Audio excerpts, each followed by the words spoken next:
اللہ کے فضل و کرم سے آخری رکوع پر ہم پہنچ گئے، اور یہ بڑا ایک یوں سمجھیے 3 آیتوں پر مشتمل رکوع ہے، جیسے کہ وہ رکوع جو ہم نے پڑھا تھا جس میں آیت الکرسی ہے 4 آیتیں ہیں وہ، اور یوں کہا جا سکتا ہے کہ یہ 2 رکوع ایک دوسرے کے بالکل بالمقابل ہیں اپنی عظمت میں اور مقام میں۔ آیت الکرسی کی جگہ یہاں ایک دعا کی آیت ہے، جامع ترین دعا جو آئے گی آخری آیت میں، للہ ما فی السماوات و ما فی الارض۔ اکثر و بیشتر آپ دیکھیں گے سورتوں کے اختتام پر یہ الفاظ پھر آتے ہیں، اللہ ہی کا ہے جو کچھ بھی ہے آسمانوں اور زمین میں۔ وَإِن تُبْدُوا مَا فِي أَنفُسِكُمْ أَوْ تُخْفُوهُ، اور جو کچھ تمہارے دلوں میں ہے خواہ تم اسے ظاہر کرو خواہ چھپاؤ، يُحَاسِبْكُم بِهِ اللَّهُ، اللہ تم سے محاسبہ کر لے گا، تمہاری نیتیں اس کے علم میں ہیں۔ إِنَّ اللَّهَ لَا يَنظُرُ إِلَىٰ صُوَرِكُمْ وَلَا إِلَىٰ أَمْوَالِكُمْ وَلَٰكِنْ يَنظُرُ إِلَىٰ قُلُوبِكُمْ وَأَعْمَالِكُمْ، اللہ تمہاری صورتوں کو نہیں دیکھتا، تمہارے مال و دولت کو نہیں دیکھتا، تمہارے دل کو دیکھتا ہے، تمہارے اعمال کو دیکھتا ہے۔ تو دل میں جو کچھ ہے خواہ کتنا ہی چھپا لو، اللہ کے محاسبے سے نہیں بچو گے۔ فَيَغْفِرُ لِمَن يَشَاءُ وَيُعَذِّبُ مَن يَشَاءُ، پھر وہ بخش دے گا جس کو چاہے گا اور عذاب دے گا جس کو چاہے گا۔ اختیار مطلق اللہ کے ہاتھ میں ہے۔ ہمارے ہاں اہل سنت کا عقیدہ یہی ہے، اللہ پر لازم نہیں ہے کہ وہ نیکوکار کو اس کا جزا ضرور دے اور بدکار کو اس کی سزا ضرور دے، اللہ کرے گا ایسا، یہ دوسری بات ہے، لیکن اللہ کی شان اس سے بہت اعلیٰ اور عرفہ ہے کہ اس پر کسی شے کو لازم قرار دیا جائے، اس کا اختیار مطلق ہے، مطلق ہے۔ یفعل اللہ ما یرید، یفعل اللہ ما یشاء۔ اہل تشیع کا کہنا یہ ہے کہ اللہ پر عدل واجب ہے، اہل سنت کہتے ہیں اللہ عدل کرے گا، جزا و سزا میں عدل ہوگا، یہ ہم مانتے ہیں، واقعہ ہے، لیکن ہم یہ نہیں کہتے کہ اللہ پر عدل واجب ہے، اللہ پر کوئی شے واجب نہیں، بلکہ اللہ نے تو کتب علی نفسہ الرحمہ، اپنے اوپر واجب کیا ہے رحمت کو۔ وجوب کا لفظ جو آتا ہے اللہ پر تو وہ تو رحمت کا ہے، کتب علی نفسہ الرحمہ، اللہ نے اپنی ذات کے اوپر واجب کر لیا رحمت کو۔ واللہ علی کل شیء قدیر، اور اللہ ہر چیز کی قدرت رکھتا ہے۔ آمن الرسول بما انزل الیہ من ربہ والمؤمنون، ایمان لائے رسول صلی اللہ علیہ وسلم اس چیز پر کہ جو نازل کی گئی ان کی جانب ان کے رب کی طرف سے۔ غور طلب بات ہے، یہ بڑا باریک نکتہ ہے۔ نبی پر جب وحی آئی ہے کیسے پہچان لیا کہ یہ بدروح نہیں ہے، یہ جبرائیل ہے؟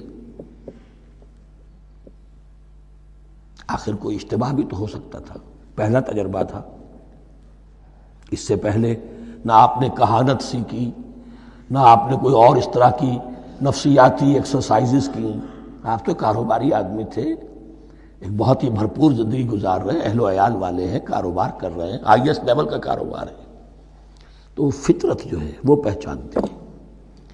نبی کی فطرت وہ اتنی پاک اور صاف ہوتی ہے کہ اس کے اوپر کوئی بدروح کا کوئی اثر ہو ہی نہیں سکتا۔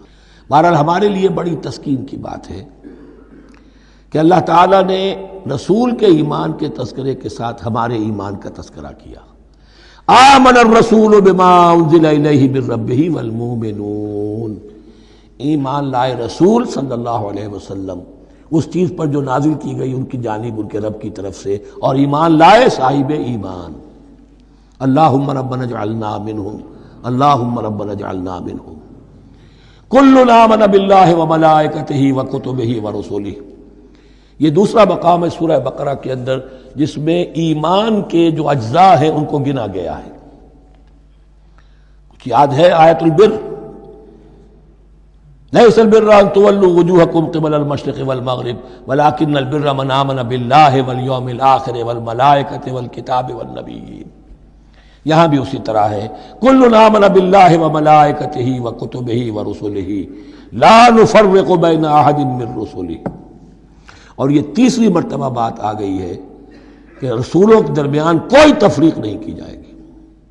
کہاں؟ پہلے تو آیا تھا 16ویں رکوع میں، لا نفرق بین احد منہم ونحن له مسلمون، اور اس سے بھی پہلے آیا تھا والذین یؤمنون بما انزل الیک وما انزل من قبلک، وہ لوگ جو ایمان رکھتے ہیں اس پر بھی جو ہے نبی آپ پر نازل کیا گیا اور اس پر بھی جو آپ سے پہلے نازل کیا گیا۔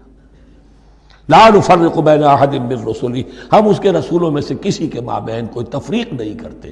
تفضیل اسی صورت میں ثابت ہے، تلک الرسل فضلنا بعضهم علی بعض منهم من کلم اللہ ورفع بعضهم درجات۔ وقالوا سمعنا واطعنا، وہی بات کہ جو کہی گئی تھی جب ان سے کہا گیا تھا واسمعوا، کیا کہا تھا انہوں نے؟ سمعنا وعصینا، سمعنا واطعنا، وہ کہتے ہیں ہم نے سنا اور مانا۔ غفرانک ربنا، ہماری درخواست ہے پروردگار، تیری بخشش مانگتے ہیں۔ غفرانک، نون پر زبر ہے، مفعول ہے، نسألک غفرانک، اے اللہ ہم تجھ سے سوالی ہیں، تجھ سے طلب کرتے ہیں، درخواست کرتے ہیں تیری مغفرت کا۔ وإلیک المصیر، اور تیری ہی جانب لوٹ جانا ہے۔ یہاں پر وہ ایمان بالآخرہ بھی آ گیا جو یہاں اوپر نہیں آسان۔ آمن باللہ وملائکتہ وکتبہ ورسلہ، پھر رسولوں کے ضمن میں لا نفرق بین احد من رسلہ، لیکن اس کے بعد وإلیک المصیر، مغفرت اور اللہ کی طرف ہی لوٹ جانا ہے ہمارا، اس میں ایمان بالآخرہ آ گیا۔ اب آخری آیت، لا یکلف اللہ نفسا الا وسعها، اللہ تعالیٰ نہیں ذمہ دار ٹھہرائے گا کسی جان کو مگر اس کی وسعت کے مطابق۔ یہ بہت بڑے فضل و کرم والی آیت ہے، جیسے میں نے کہا تھا میگنا کارٹا جو ہے انسانی حقوق کا، کہ اجیب دعوت الداع اذا دعان، جہاں بھی مجھے کوئی پکارے، جب پکارے میں اس کی پکار سنتا ہوں، قبول کرتا ہوں۔ ہاں فَلْيُؤْمِنُوا بِي فَلْيَسْتَجِيبُوا لِي، انہیں بھی چاہیے کہ میرا کہنا مانے۔ دو طرفہ بات چلے گی، یک طرفہ نہیں۔ میری مانو، اپنی منواؤ۔ تم دعائیں کرو گے ہم قبول کریں گے، تم ہماری بات نہیں مانتے پھر تمہاری دعا تمہارے منہ پر دے ماری جائے گی۔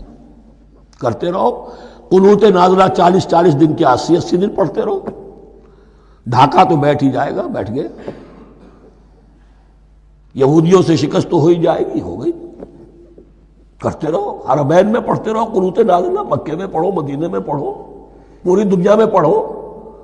اللہ کو پیٹھ دکھائی ہوئی ہے، اس کے دین کو پاؤں تلے روندا ہوا ہے، اللہ کے باغیوں سے دوستی ہے۔ کسی نے قبلہ ماسکو کو بنایا تھا اور کسی نے واشنگٹن کو بنایا تھا، تمہاری دعائیں کیسے قبول ہوں؟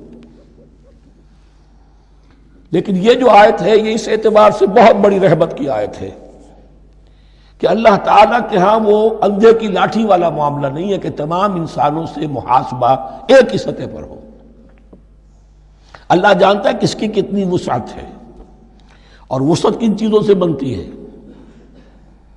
آپ کو کوئی اور جین ملے ہیں، مجھے کوئی اور جین ملے ہیں، انہیں کوئی اور جین ملے ہیں، یہ جینز، ان جینز کی اپنی اپنی خصوصیات ہیں، خصائص ہیں، پراپرٹیز ہیں، لیمیٹیشنز ہیں۔ آپ کو کوئی اور ماحول ملا، اسے کوئی اور ماحول ملا، اسے کوئی اور ماحول ملا، تو hereditary factors multiplied by environmental factors, ان دونوں سے ایک شخصیت کا ہیولہ بنتا ہے انسان کا، جس کو پیٹرن کہتے ہیں ہمارے مستری لوگ۔ جب لوہے کا کوئی شے جو ہے ڈھالنی ہے تو اس کے لیے پہلے مٹی کا یا لکڑی کا ایک پیٹرن بناتے ہیں، انگریزی میں پیٹرن ہے، وہ پیٹرن کہتے ہیں ہمارے مستری لوگ۔ اب آپ لوہا جو ہے اس کو جب اسے کر لیں گے، مائع بنا لیں گے، گلا لیں گے، پھر اس میں ڈالیں گے، وہی شکل ہو جائے گی۔ یہ شاکلہ ہے ہر انسان کا جو بن جاتا ہے۔